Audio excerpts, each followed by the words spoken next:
اعوذ باللہ من الشیطان الرجیم بسم اللہ الرحمن الرحیم لا حول ولا قوة الا باللہ العلی العظیم حسبنا اللہ ونعم الوکیل نعم المولا ونعم النصیر وبہ نستعین وهو خیر ناصر ومعین والصلاة والسلام علی اشرف الانبیاء والمرسلین حبیب الہ العالمین ابی القاسم المصطفى محمد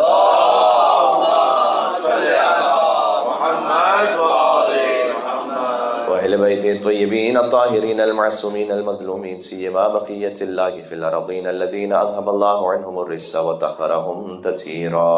اللهم صل على محمد وآل محمد. رحمة الله على محبيهم واللعنة الدائمة على أعدائهم أجمعين. اس مقام پر اپنی اللہ سبحانہ وتعالیٰ برکت نازل فرمائے، رحمتوں کا نزول فرمائے اور امام زمان علیہ السلام اس مجلس کو قبول فرمائے. ایک دعا امام کے نام پر. بسم اللہ الرحمن الرحیم. اللہم کل ولیک الحجۃ ابن الحسن صلواتک علیہ وعلی آبائہ فی ہذہ الساعة وفی کل ساعة ولیا وحافظا وقائدا وناصرا ودلیلا وعینا حتی تسکنه ارضک طوعا وتمتعه فیہا طویلا. صلوات پر محمد و آل محمد. اللہم صل علی قال اللہ تبارک و تعالی فی القرآن الکریم. بسم اللہ الرحمن الرحیم. تبارک الذی بیدہ الملک وهو على كل شيء قدیر الذي خلق الموت والحیاة لیبلوکم ایکم احسن عملا. نعرہ سلامات. اللہم صل علی محمد وآل محمد. ریکویسٹ یہ کہ امام مومنین تشریف ہم ایک ایک قدم آگے آ جائیں گے تو مومنین بعد میں بھی تشریف لا سکیں گے. اللہم صل علی محمد وآل محمد. 67 سورہ ملک اور اس کی ابتدائی 2 معروف آیات کی تلاوت کی گئی. کچھ نکات مختصراً عرض کرنا چاہوں گا. مجھے اندازہ ہے کہ آج آپ شاید 2 سے 3 مجالس سن کر تشریف لا رہے ہوں گے اور اس مجلس کے بعد 2-3 اور مجالس میں آپ نے جانا ہوگا. تو مفید و مختصر. سورہ ملک میں اللہ سبحانہ وتعالیٰ نے فرمایا کہ تبارک الذی بیدہ الملک وہو علی کل شیء قدیر. بابرکت ہے وہ ذات کہ جس کے ہاتھ میں ملک ہے. وہو علی کل شیء قدیر، وہ ہر شے پر قدرت رکھنے والا ہے. الذی خلق الموت والحیات، وہ وہی خدا ہے کہ جس نے موت اور حیات کو خلق کیا. لیبلوکم ایکم احسن عملا، تاکہ یہ چیک کیا جا سکے. اللہ عالم الغیب و شہادہ ہے، اللہ کو چیک کرنے کی ضرورت نہیں ہے، انسان پر حجت پوری ہو سکے کہ تم میں احسن عمل کرنے والا کون ہے. اب ان 2 آیات میں جو 2 پوری آیات بھی میں نے نہیں پڑھی، حصہ پڑھا ہے، اتنے زیادہ معنی و مفاہیم ہیں کہ واقعاً کم سے کم شاید 5 مجالس ان کے الفاظ پہ گفتگو کرتے ہونے چاہیے. تبارک الذی بیدہ الملک، سب سے پہلی بات تبارک، بابرکت ہے وہ ذات.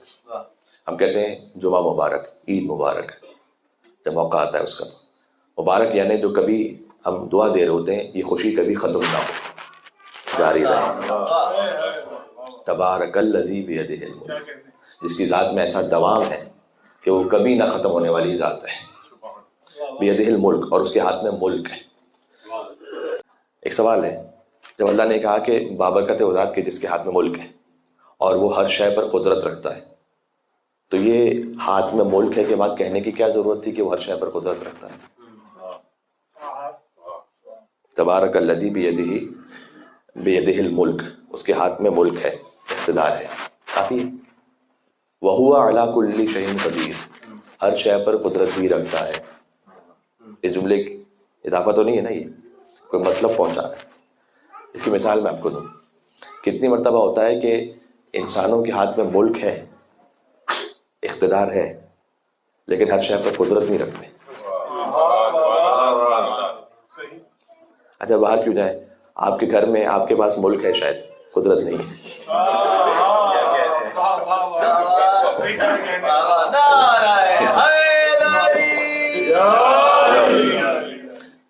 ملک ہونا اور بات ہے اور قدرت ہونا اور بات ہے. ملک یعنی بادشاہت ہے. مثال وہ دی جائے جو ہر ایک سمجھ سکے. تبارک الذی بیدہ الملک. ایک جگہ کا بادشاہ ہے، پرائم منسٹر ہے، صدر ہے، کسی پولیس فورس کا ہیڈ ہے، اس کے ہاتھ میں اس ادارے کا ملک ہے. کیا ہر شے پر قدرت بھی رکھتا ہے کہ وہ کر سکے وہاں؟ نہیں. مثال کے طور پر کسی چور کو ڈھونڈ رہے ہیں 10 سال سے 20 سال سے، ملک ہے اس کے پاس، ہر شے کی قدرت نہیں. اللہ کے پاس ایسا نہیں ہے معاملہ، اس کے پاس ملک بھی ہے، ہر شے کی قدرت بھی ہے. الذی خلق الموت والحیات. پھر کہا کہ وہ خدا ہے کہ جس نے موت اور حیات کو خلق کیا ہے. اب یہاں پر خود ایک بحث ہے. اس کا مطلب ہے کہ موت بھی ایک امر وجودی ہے، امر عدمی نہیں ہے. یعنی موت ہم سمجھتے ہیں کہ زندگی نہ ہونے کا نام ہے، ایسا نہیں ہے. اللہ نے بھی موت کو خلق کیا ہے، جیسے زندگی کو خلق کیا ہے ویسے ہی موت کو بھی خلق کیا ہے. یعنی اگر موت کو خلق نہ کرتا اللہ تو ایک مرتبہ انسان جب خلق ہو جاتا تو پھر فور ایور رہتا ہی رہتا. لیکن اللہ نے موت کو بھی خلق کیا، بلکہ موت کا ذکر پہلے کیا اللہ نے. الذی خلق الموت والحیات. موت کو خلق کیا اور حیات کو خلق کیا. لیبلوکم ایکم احسن عملا. اور اس سسٹم کو اللہ نے اس لیے خلق کیا تاکہ یہ چیک کیا جا سکے کہ تمہیں احسن عمل کرنے والا کون ہے. لیبلوکم ایکم اکثر عملا نہیں کہا کہ تم میں اکثر عمل کرنے والا، کثرت سے عمل کرنے والا کون ہے، تم میں بہتر عمل کرنے والا کون ہے. اللہ یہ دیکھنا چاہتا ہے. کچھ کا عمل زیادہ ہے، آسن نہیں ہے. کچھ کا عمل قلیل ہے لیکن آسن ہے. آپ سے بڑھ کے کون مثال سمجھے گا؟ ایک ضربت ہے اتنی آسن ہے کہ ثقلین کی عبادت سے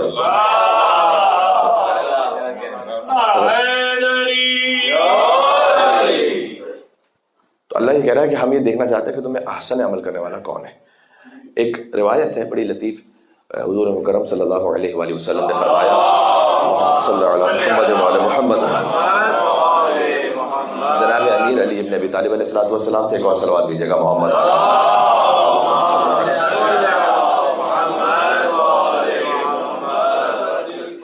فرمایا اے علی، کیا آپ مجھ سے 6 لاکھ بکریاں چاہیں گے؟ 1 یا 2 بکریوں پر پوری زندگی گزر جاتی تھی انسان کی اس زمانے میں. 6 لاکھ بکریاں. کیا 6 لاکھ بکریاں آپ چاہیں گے مجھ سے؟ یا 6 لاکھ دینار چاہیں گے؟ یا 6 لاکھ حکمت کے کلمات چاہیں گے؟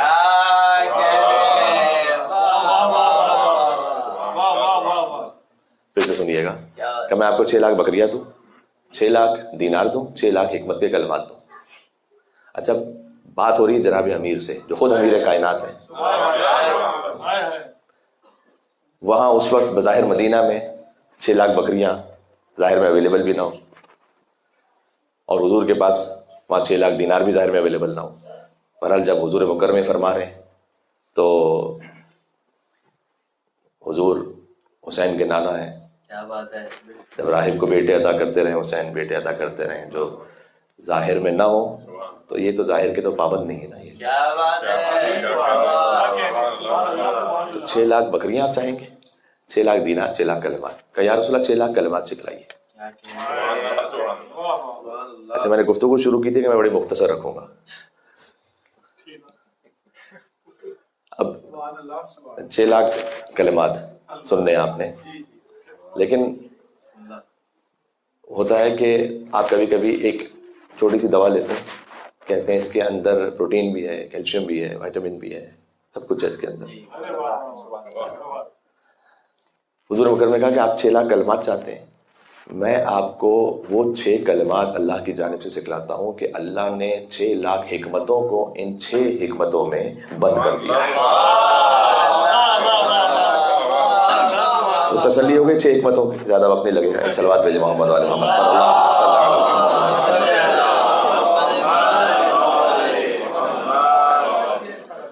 میں نے اور آپ نے اگر یہ 6 حکمتیں سیکھ لی یعنی 6 لاکھ حکمتیں ہمارے وجود میں آ جائیں گی.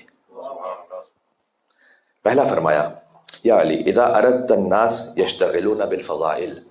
اے علی جب آپ یہ دیکھیں کہ لوگ مستحبات میں زیادہ مشغول ہیں، فاشتغل انت باتمام الفرائض، تو آپ فرائض کی انجام دہی میں مشغول ہو جائیں. کیا بات ہے.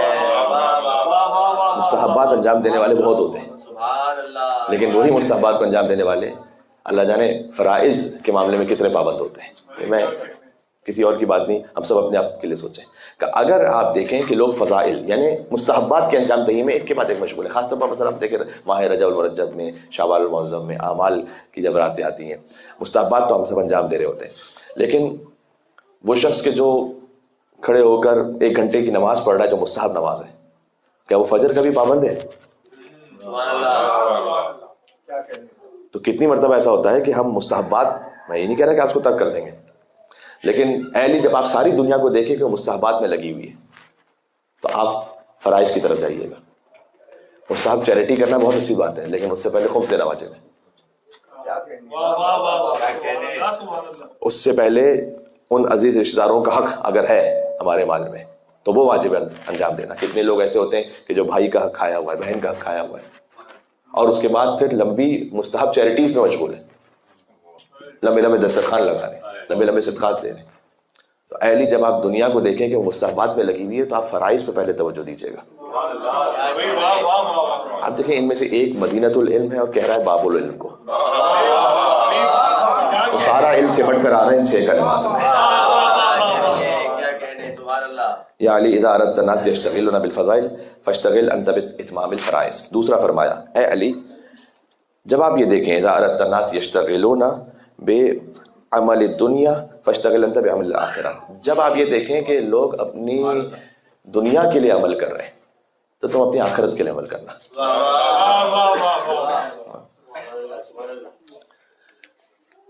دنیا کو آپ نے چھوڑنی ہے نا، دنیا آپ حلال سے کمائیے، اس کو آپ حلال سے خرچ کیجیے.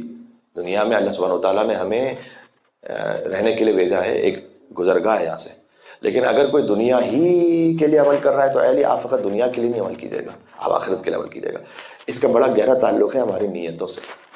جو نیت اللہ تعالیٰ نے رکھی ہے نا، یہ نیت کا جذبہ. میں کہتا ہوں کیا سیکھیں امام حسین علیہ السلام سے؟ قربتاً الی اللہ سیکھیں امام حسین علیہ السلام. ایک لفظ قربتاً الی اللہ سیکھ لیں.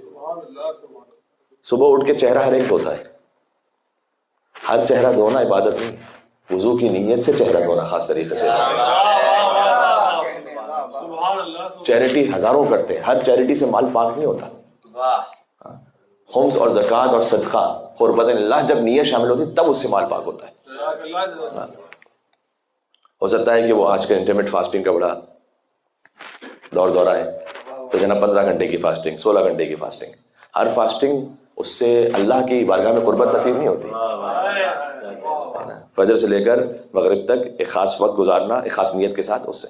تو بہرحال اے علی جب آپ دیکھیں کہ لوگ اپنی دنیا کے لیے عمل کر رہے ہیں تو ہم اپنی آخرت کے لیے عمل کریں. یا علی اذا اردت الناس یشتغلون بعیوب الناس فاشتغل انت بعیوب نفسک. سبحان اللہ. یقیناً ہمیں سکھلانے کے لیے اور ہماری نصیحت کے لیے اے علی جب آپ یہ دیکھیں کہ دنیا لوگوں کے عیب تلاش کرنے میں لگی ہوئی ہے تو آپ اپنے عیب کے لیے سوچئے گا. جب ساری دنیا اس بات پہ لگی ہوئی ہو کہ اچھا اس میں کیا عیب ہے، اس میں کیا کمی ہے، اس میں کیا خرابی ہے، وہ ایسا کیوں نہیں، وہ ویسا کیوں نہیں، تو علی آپ اپنے عیب کی جانب توجہ کیجیے گا. لازمی صاحب بات میں عرض کیا کہ یہ حدیث عصمت کبریٰ کی منزل سے صادر ہو رہی ہے. اس کا مطلب ہے کہ یہ ہمیں آپ کو سکھلانے کے لیے، جو حضرت موسیٰ علیہ السلام سے بھی اللہ تعالیٰ نے کہا کہ موسیٰ جب تک کہ اپنے عیب ختم ہو جانے کا یقین نہ ہو جائے کسی اور کے عیب تلاش کرنے کے لیے نہ نکلنا. کیا کہنے مل کے سلواتے ہیں محمد والے اللہ صلی اللہ علیہ محمد والے محمد. بعض مرتبہ ایسا ہوتا ہے کہ ہم فقط کسی کی اصلاح نہیں چاہ رہے ہوتے، اصلاح کے نام پہ ہیومیلیشن چاہ رہے ہوتے ہیں. ہم یہ چاہتے ہیں کہ ہماری اصلاح کو بھی جو اس اصلاح کے ساتھ ملی ہوئی تلخی ہے، جو اس اصلاح کے ساتھ ملی ہوئی تذلیل ہے، اس کو اصلاح ہی کے نام پہ قبول کیا جائے. جناب امیر سے فرمایا کہ جب آپ یہ دیکھیں کہ دنیا لوگوں کے عیب تلاش کرنے میں لگی ہوئی ہے تو آپ دیکھیں کہ آپ کی ذات میں کیا ہے. حضرت موسیٰ علیہ السلام سے جو اللہ تعالیٰ نے کہا کہ جب آپ دیکھیں کہ جب تک کہ اپنے عیب ختم ہو جانے کا یقین نہ ہو جائے اس وقت تک دوسروں کے عیب کی جانب نہ دیکھنا. اس حدیث میں یہ بھی ہے کہ جب تک میرے خزانے خالی ہونے کا یقین نہ ہو جائے کیا بات ہے، اس وقت تک کسی اور سے امید نہ لگا.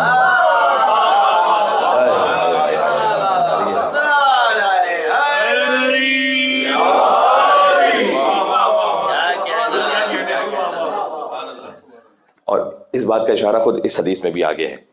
پھر فرمایا اے علی اذا رأیت الناس یشتغلون بتزیین الدنیا فاشتغل انت بتزیین الآخرہ. سبحان اللہ. اے علی جب آپ یہ دیکھیں کہ لوگ اپنی دنیا کی زینت کو بڑھا رہے ہیں تو آپ اپنی آخرت کی زینت کو بڑھا لیجیے.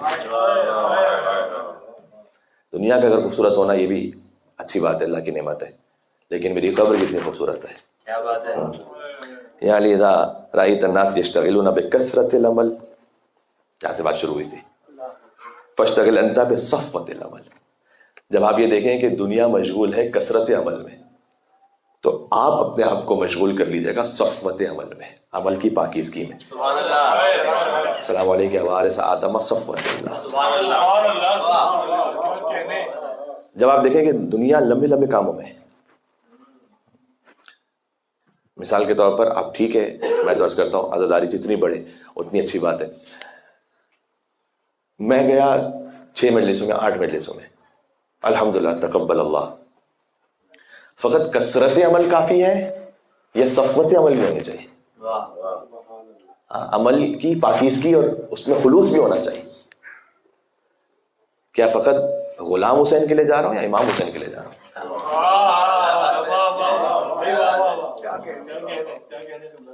تو صفوت عمل بھی ضروری ہے. ضروری نہیں کہ ہمیشہ عمل کی کثرت وہ معیار ہو جائے کہ انسان بڑا عابد ہے، بڑا متقی ہے.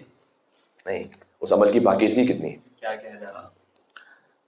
اور فرمایا کہ یا علی اذا رأیت الناس یشتغلون، جب آپ دیکھیں کہ لوگ مشغول ہیں کہ یتوسلون بالخلق، وہ مخلوقات سے توسل کرنے میں، یعنی ان کے سہارے سے زندگی گزارنے میں مشغول ہیں. فاشتغل انت بالتوسل، تو آپ اپنے آپ کو جوڑ لیجئے گا بالتوسل الخالق. آپ اپنے آپ کو خالق سے جوڑ لیجئے گا. یہ 6 کلمات جس نے سیکھ لیے اس کے بعد 6 لاکھ حکمتیں آ گئی ہیں. میں ون بائی ون جلدی آپ کی خدمت میں دوہرا دوں کہ جب لوگ فضائل کی طرف یعنی مستحبات کی طرف جائیں آپ فرائض کو دیکھیے گا. جب لوگ دنیا کو بنائیں آپ آخرت کو بنائیے گا. جب لوگ انسانوں کے عیب تلاش کرنے لگے آپ اپنے عیب پہ نگاہ رکھیے گا. جب لوگ دنیا کو سجائیں آپ آخرت کو سجائیے گا. جب کثرت عمل کی طرف جائیں تو آپ عمل کی پاکیزگی کی طرف جائیے گا. جب خلق سے متوسل ہوں تو آپ خالق سے متوسل ہو جائیے گا. یہ 6 کا بنتا ہے. ایک سلوات کا بنتا ہے باب العلم بھی مدینہ. اللہم صلی علی. اس سیکوینس کا آخری نقطہ وہ یہ کہ اب عمل کی پاکیزگی ہو کیسے، قبول ہو کیسے. اس میں کم سے کم اگر آپ اس کو سمرائز کریں تو 5 کنڈیشنز ہیں. ایک ہے شرط اعتقادی، عقیدے کی کنڈیشن. ایک ہے شرط عبادی، عبادت کی کنڈیشن ہے. شرط خانوادگی، فیملی لائف کی کنڈیشن ہے. شرط اخلاقی، ایک اخلاق کی کنڈیشن ہے. شرط اقتصادی، ایک معاش کی کنڈیشن ہے. یہ 5 کنڈیشن جب پوری ہوتی ہیں تو عمل قبول ہوتا ہے. شرط اعتقادی جانتے ہیں، ولایت بالکل بنیاد ہے. تو مجھے اس سے غرض نہیں ہے، ہو سکتا ہے کہ بہت سے ایسے ہیں کہ جو بہت اچھا عمل کر رہے ہیں اور ہو سکتا ہے جاہل مقصر نہ ہو، جاہل قاصر ہو، ان تک وہ ولایت اس ساتھ پہنچی نہ ہو. میں نہیں کہہ رہا کہ وہ سب کے سب اللہ تعالیٰ سیدھا جہنم میں پھینک دے گا، اللہ کا ان کا معاملہ ہے. لیکن زیارت جامع کبیرہ میں جامع سکھلایا گیا ہے کہ بے موالاتکم تقبل الطاعۃ المفترضہ، اہل بیت آپ کی موالات کی وجہ سے فرض عبادت قبول ہوتی ہے. تو پہلی شرط ہے صفا اور مروہ کے درمیان کوئی صحیح کرتا ہوا بھی مارا جائے، جو حضور نے فرمایا تھا 1000 سال تک عبادت کرے، 1000 سال تک روزہ رکھے، 1000 سال تک نماز پڑھے، صفا مروہ کے درمیان صحیح کرتا ہوا مارا جائے. لیکن اہل آپ کی ولایت نہ رکھتا ہو تو جنت کی خوشبو بھی نہیں سونگھ سکتا ہے. تو پہلی شرط ہے ولایت کی. دوسری شرط ہے عبادت کی. بعض عبادات ہم انجام دیتے ہیں لیکن بعض کام ایسے کر لیتے ہیں کہ جس کی وجہ سے وہ عبادت ضائع ہو جائے. مثلا غیبت کے لیے حدیث میں، مثال کے طور پر والدین کی بے احترامی کے لیے حدیث میں کہ اعمال کو حبط کر دیتی ہے. یہ گناہ اعمال کو حبط کر دیتے ہیں. اب میں مجلس ہزار سے گیا ہوں، مثال کے طور پر کوئی اور عبادت انجام دے کر پہنچا ہوں اپنے ماں باپ کے پاس اور ماں باپ کے ساتھ بد کلامی کی یا ان کا احترام پورا عمل مجھے خاطر نہیں رکھا، تو عین ممکن ہے کہ یہ بے احترامی اس عبادت کو ظاہر کر دے جو بھی کر کے آ رہا ہوں. کیا کہنے نماز کے لیے ان قبلت قبل ما سواہا وان ردت رد ما سواہا، نماز رد ہو گئی تو ساری عبادتیں رد ہو جائیں گی. تو بڑی نماز وہ شرط عبادی ہے. پھر ایک اس میں شرط خانوادگی. ہم مستورات تو ہو سکتا ہے کہ اس کو بعد میں سن لیں، چلے حدیث سنا دو. فرمایا کہ اگر ایک خاتون دن گزارنے کے بعد رات اس طرح سے سو جائے کہ شوہر ناراض ہو تو اللہ دن کی عبادتوں کو قبول نہیں کرے گا. اب شوہر ناراض ہو، حق کے ساتھ ناراض ہو یا ناحق ناراض ہو؟ حق کے ساتھ. ناحق کوئی ناراض ہوتا پھر تو اللہ سبحانہ و تعالیٰ نے کوئی بوجھ تھوڑی ڈالا ہے. کیا بات ہے. اگر ایک شوہر اس نے کچھ ایسا تقاضا اس خاتون سے کیا ہے جو شریعت نے تو واجب ہی نہیں کیا، شریعت نے تو واجب نہیں کیا، گھر کے امور کو انجام دینا یہ مستحب رکھا ہے، ثواب بہت رکھا ہے. یا فرض کیجیے شوہر نے ایک ایسا تقاضا کیا جو فی نفسی حرام ہے. بعض مرتبہ شوہر بے حجابی کا تقاضا کر رہے ہوتے ہیں خود خاتون سے، اور اس نے نہیں مانا کہ میں اپنا حجاب نہیں چھوڑ سکتی. اب شوہر ناراض ہوتا ہے اس کا مطلب یہ نہیں ہے کہ اس کی عبادتیں ضائع ہو جائیں گی، جو شوہر مقصر ہے. یہ اللہ تعالیٰ نے اہتمام کیا ہے کہ مستحب رکھا ہے گھر کے امور کو خاتون پر. کھانا بنانا واجب نہیں رکھا. ایک مرتبہ ذہن میں آتا ہے کہ اگر واجب اللہ رکھ دیتا تو نظام سیٹ ہو جاتا، جھگڑا ہی نہ ہوتا. لیکن نہ، مستحب کمال ہی اس مستحب ہونے میں. میں آپ سے ایک سوال کرتا ہوں، آپ نماز شب جب پڑھیں گے تو اپنے آپ پر فخر کریں گے اندر ہی اندر، کم سے کم کسی اور کو نہیں آپ بریک کریں گے، لیکن اپنے اندر آپ کو خوشی ہوگی نماز شب پڑھی. نماز ظہر اثر پڑھ کے آپ اپنے آپ پہ فخر نہیں کر سکتے. یار ظہر اثر پڑھیے تو پڑھیے، واجب ہے پڑھنا. اگر اللہ نے خاتون پر واجب رکھا ہوتا نا تو سامنے شوہر پلٹ کر کہتا کیا احسان ہے تمہارا، واجب رکھا ہے اللہ، تو واجب رکھا تم نے کرنا ہی کرنا تھا. مستحب رکھا اللہ نے تاکہ جب وہ اپنے دل اور ارادے سے اس عمل کو انجام دے تو شوہر احسان مند رہے اس کا. واجب نہیں تھا پھر بھی انجام دیا. آپ پہ $100 خمس واجب تھا، آپ نے دے دیا، آپ شکر کریں گے اللہ کا، لیکن اس پہ کوئی افتخار نہیں ہے. جو واجب تھا میں نے دینا ہے، ورنہ میں حرام ہو جائے گا، ڈنڈے پڑیں گے اللہ سے. لیکن اگر آپ نے $100 چیریٹی کی کہیں پر تو دل میں ایک احساس ہوگا کہ واجب تو نہیں رکھا تھا اللہ نے، میں نے خود سے یہ کام کیا. تو اللہ تعالیٰ نے واجب نہیں رکھا، مستحب رکھا، اور اسی مستحب رکھنے کی وجہ سے گویا ایک طریقے سے اگر وہ انجام دیں تو شوہر کو شکر گزار بنایا اس خاتون کا. ورنہ وہ شوہر شکر گزار نہ ہوتا، وہ کہتا تم پر واجب ہے، تمہیں کرنا ہے. تو آپ غور فرمائیں، ایک ہے شرط خانوادگی کہ گھر میں کچھ ایسی چیزیں ہوتی ہیں جو ہمارے اعمال کو حد کر لیتی ہیں. پھر ایک شرط اقتصادی، وہ ہے لقمہ حلال. اگر حرام کے ذریعے سے کوئی چیریٹی ہو رہی ہے، عبادت ہو رہی ہے، وہ قبول نہیں ہے.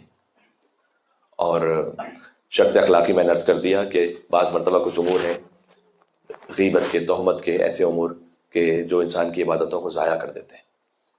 اللہ تعالیٰ ہماری عبادتوں کو قبول بھی فرمائے اور اس کو محفوظ رکھنے کی ہمیں توفیق عطا فرمائے. مل کے صلوات بھیجیں محمد وعلی محمد.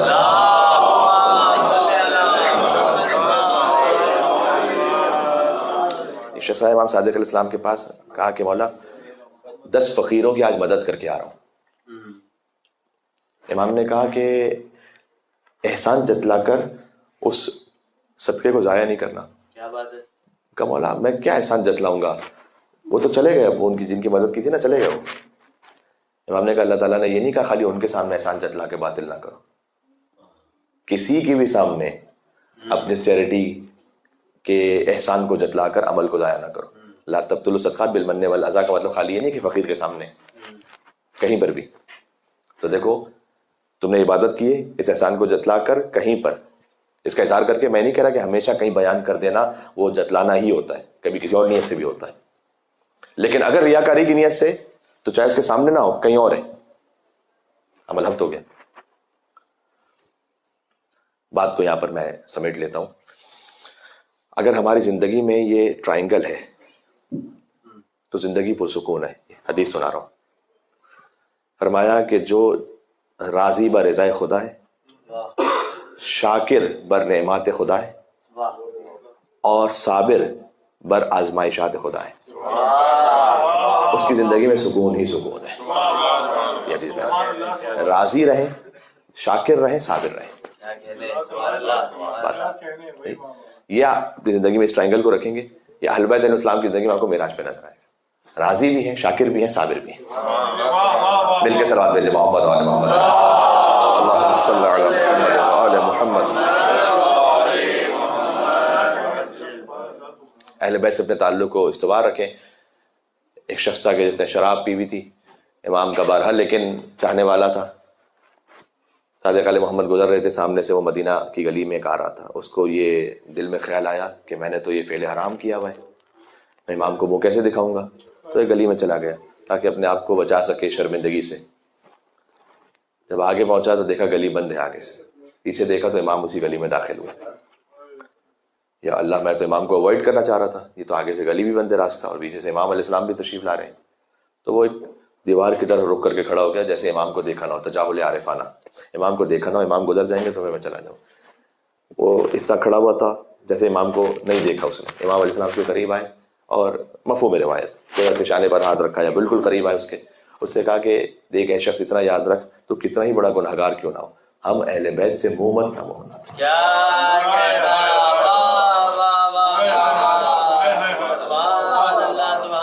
کیا پاکیزگی ہے اس میں، مطلب کیا مودت ہے۔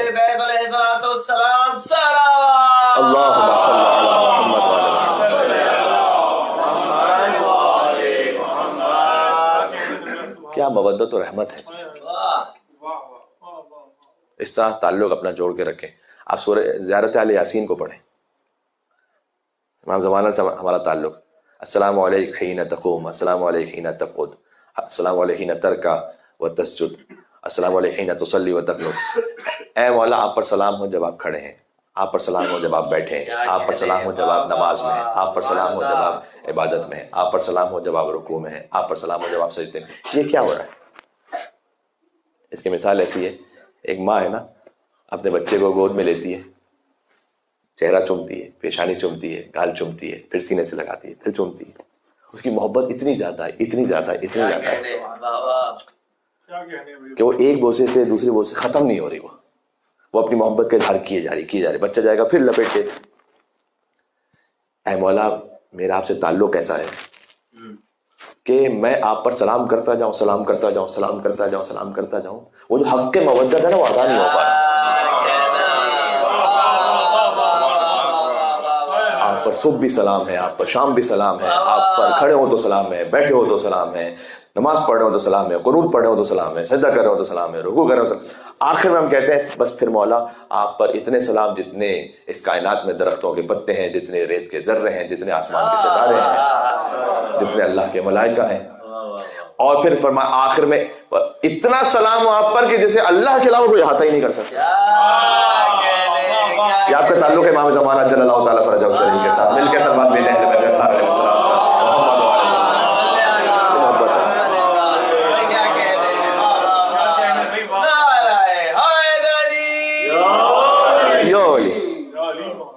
یہ تعلق ہے، سبحان اللہ۔ جب اس مودت کے ساتھ کوئی اپنے آپ کو اس طرح سے گویا میں کیا کہوں، اپنے آپ کو عجین کر لے، تو صبح دوپہر شام اٹھتے بیٹھتے اس کے وجود میں کوئی ہے ہی نہیں سوائے حضرت حجت کے۔ یہ ہمیں زیارت میں سکھلایا گیا، اس کو مثال کر کے سمجھا دیا پریکٹیکلی اپنی عملی زندگی میں سلمان نے۔ صبح علی، شام علی، مسجد میں علی، راستے میں علی، یہاں علی، وہاں علی۔ مطلب آپ دیکھیں سلمان کی زندگی میں علی بن ابی طالب السلام کے علاوہ ہے ہی نہیں کوئی جیسے، کچھ بھی نہیں۔ یہ صادق علیہ محمد نے فرمایا کہ مولا سلمان اس مقام پہ کیسے پہنچے، 3 چیزیں بیان فرمائی کہ جعل ہوا ہوا علی جن۔ ہر انسان کی خواہش ہوتی ہے، کوئی نہ کوئی خواہشات نفسانی ہوتی ہیں، کہ سلمان نے اپنی خواہش کو ختم کر دیا، علی کی خواہش کو اپنی خواہش بنا دیا۔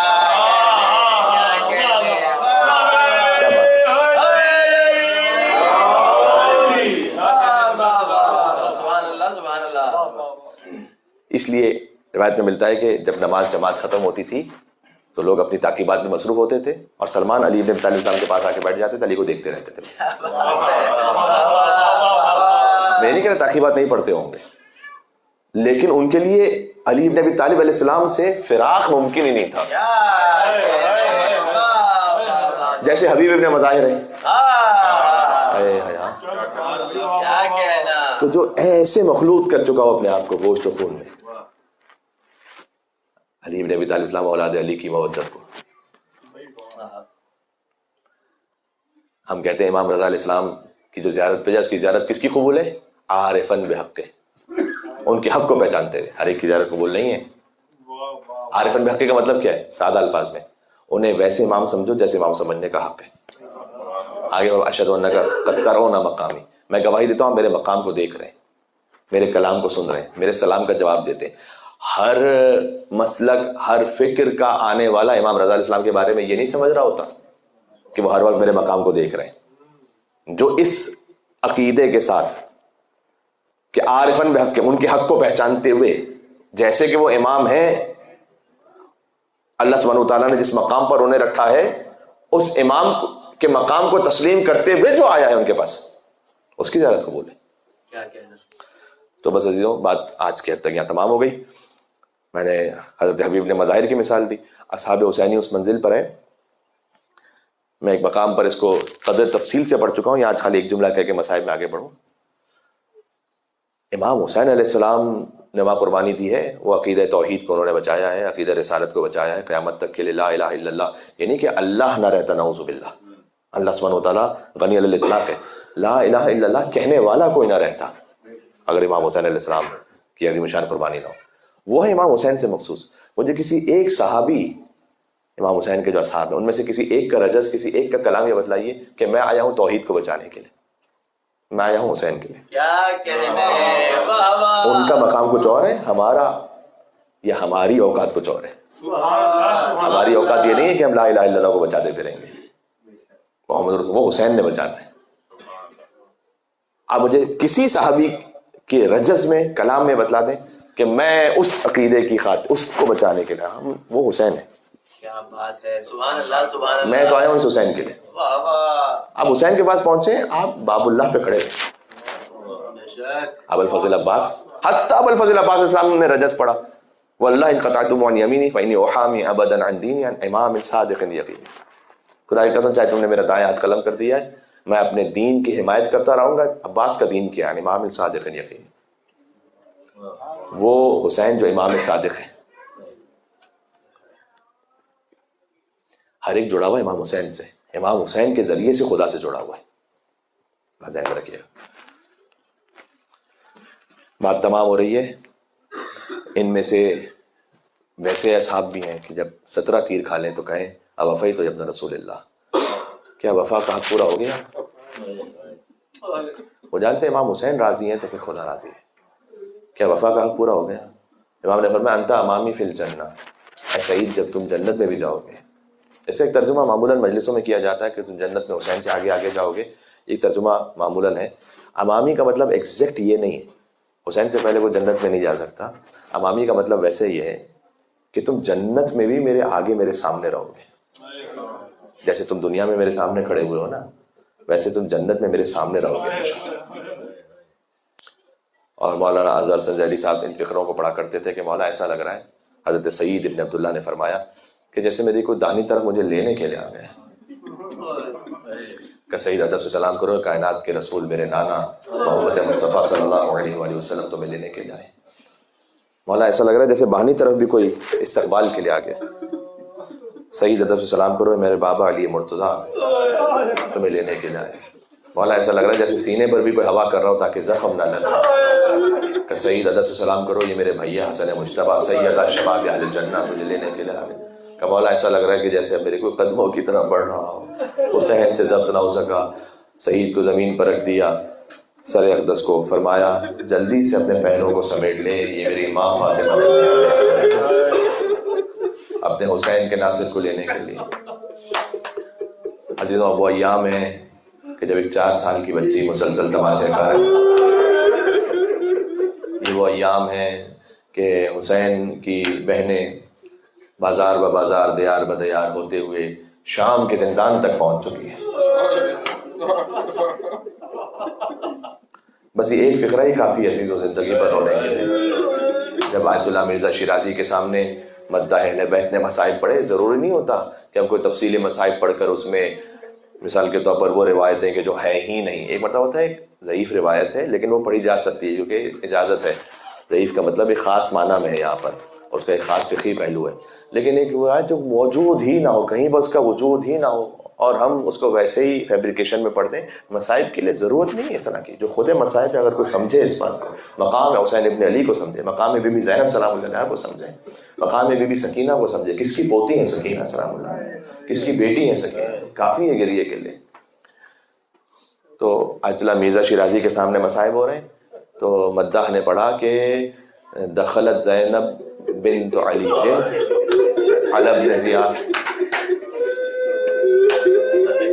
زینب بنت علی ابن زیاد کے سامنے داخل ہوئی،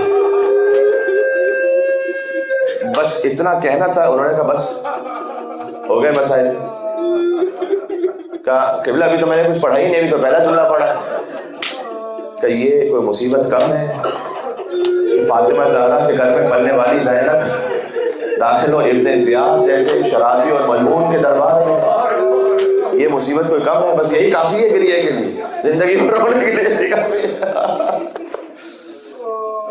تو دربار تک پہنچتے پہنچتے ایک منزل اور آئی، یہ قافلہ رک جاتا تھا، آگے نہیں بڑھتا تھا، اور شمر لعین آتا ہے آگے کہتا ہے کہ میں بتاتا ہوں کہ یہ حسین کا سر جس نیزے پر ہے، جو نیزہ زمین میں گڑ گیا ہے، یہ کیسے آگے بڑھے گا۔ وہ آیا سید سجاد علیہ السلام کے پاس، میں اتنا کہوں گا عزیزوں، آپ صاحبان معرفت ہیں، سید سجاد کی پشت رنگین ہونا شروع ہوا،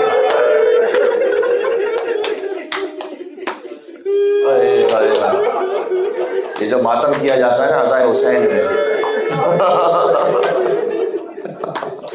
یہ اسی غم کے اظہار کے لیے کہ یا مولا سید الساجدین زین العابدین علی بن الحسین علیہ السلام، سید سجاد اسلام کی پشت زخمی ہونا شروع ہوئی، کہ بابا آپ چلتے چلتے رک کیوں گئے ہیں بابا، زبان حال ہے اس میں کچھ ظاہر مسائب کو بالمعنی پہنچاتے ہیں۔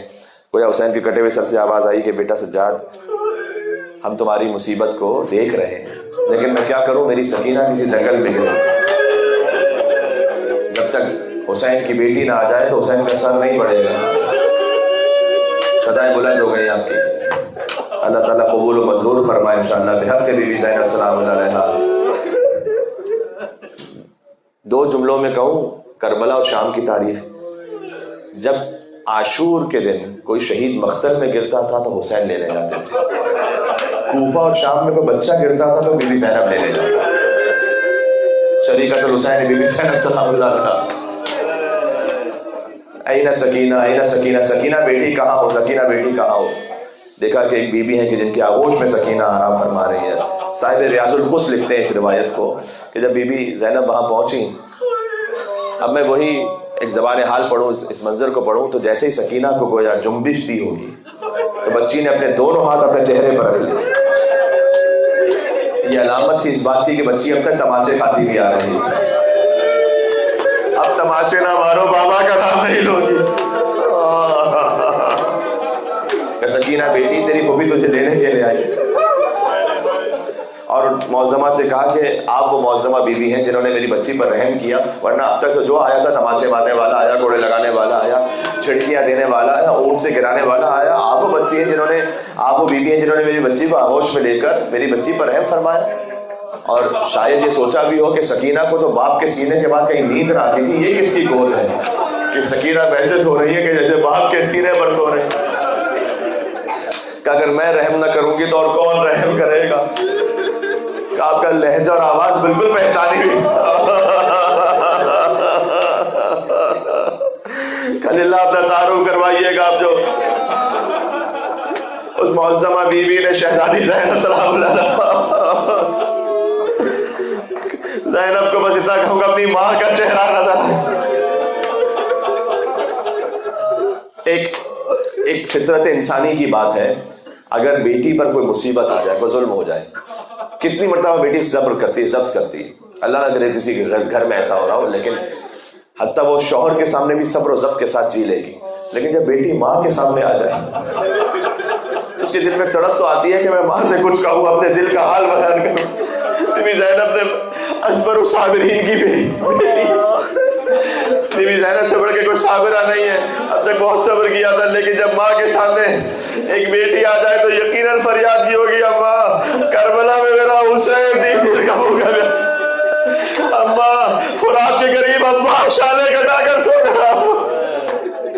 آخری فقرہ یہ ہے کہ بی بی زینب سلام اللہ علیہ لے کر آئیں شہزادی سکینہ کو، اور شمر ملون سے کہا کہ دیکھ اس بچی کو میرے ساتھ بٹھا دے ورنہ بچی پھر سے گر جائے گی۔ کہا نہیں، اب یہ بچی نہیں گر سکتی۔ عزاداروں کوئی محمل آ گئی، کوئی آباری کا اہتمام ہو گیا، نہیں صاحبان اولاد خدا کی اولادوں کو حسین کے بچوں کے صدقے میں سلامت رکھے۔ عزاداری میں جو سب سے اہم بات ہے وہ گریہ کرنا ہے، اگر گریہ نہ ہو تو رونے جیسی شکل ضرور بنانی چاہیے۔ بنا میں امام حسین علیہ السلام، شمر کے ہاتھ میں ایک رسی نظر آ رہی ہے، اللہ جانے مجھے نہیں معلوم پشت شتر سے کیسے سکینہ کو باندھ دیا ہے۔ اب تو عرب کا وحشی گھوڑ دوڑ، شام کی جب منزل آئی تھی رسیوں کو کھولا گیا، پشت سکینہ لہو لہال ہو چکی تھی۔ فرات کا گویا کربلا کا رک کر کے کہا ہوگا چچا پانی نہیں چاہیے چچا، آپ اپنی بھتیجی کے لیے۔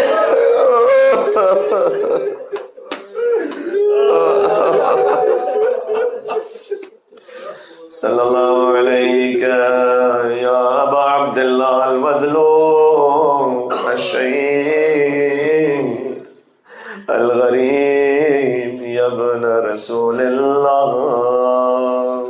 اللہ اکبر۔ پروردگار ذکر کو قبول فرما دے۔ تو جو اس وقت کا واسطہ ہے، یہ تو تقریباً تمام تاریخ مقاطع میں لکھا ہوا ہے کہ بی بی سکینہ سلام اللہ علیہ پر ایک وقت ایسا بھی آیا،